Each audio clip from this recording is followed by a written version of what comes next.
for 5 minutes. Thank you, Madam Speaker. I rise today because our economy is in trouble. We are headed in the wrong direction.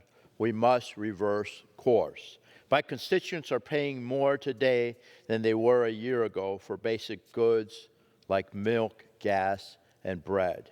In fact, the national average price for a gallon of gas recently reached $3.36, more than $1 higher than it was a year ago, and the highest price since October of 2014. It was also recently announced that the core inflation is at a 30-year high. Inflation has gone up every month since President Biden has been in office. Inflation is an invisible tax on all Americans, and it especially hurts seniors living on a fixed income. Out-of-control government spending fuels inflation. Some of my colleagues seem to believe more spending is the answer.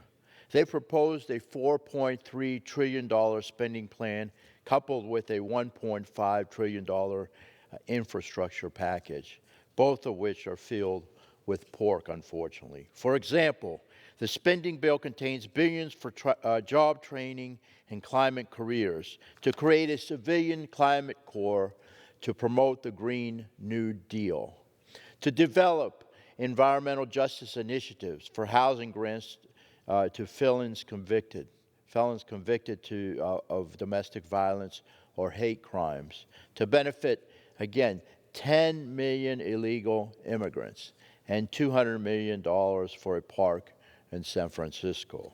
While I do believe we need to invest in traditional infrastructure such as roads, bridges, internet connectivity, cybersecurity, only a very small percentage of the proposed infrastructure package funds these types of essential projects, which is wrong. We must spend more on traditional infrastructure and get rid of the perks. These spending packages would raise taxes on every American, not just the rich. They will kill American jobs and make us less competitive in the global marketplace. In the end, it's more frivolous Washington spending, which is the absolute wrong approach, in my opinion, to fixing our economic woes. It will only make matters worse, Madam Speaker. Small business owners, who are the backbone of our economy, are having a very difficult time recovering from the pandemic, as you know. Not only are they dealing with the same inflationary pressures that all Americans are experiencing, they are also facing labor and material shortages. As we head into the holiday season, consumer demand will only continue to rise. The supply chain bottlenecks must be resolved immediately to prevent further damage to our economy. Instead of working together to find common ground and areas about which we can build consensus, that's how we govern.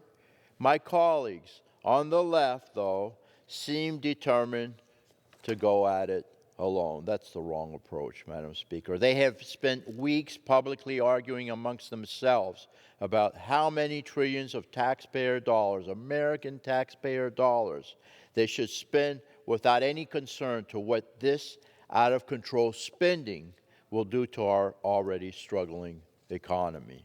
Simply put, this is not how we grow the economy.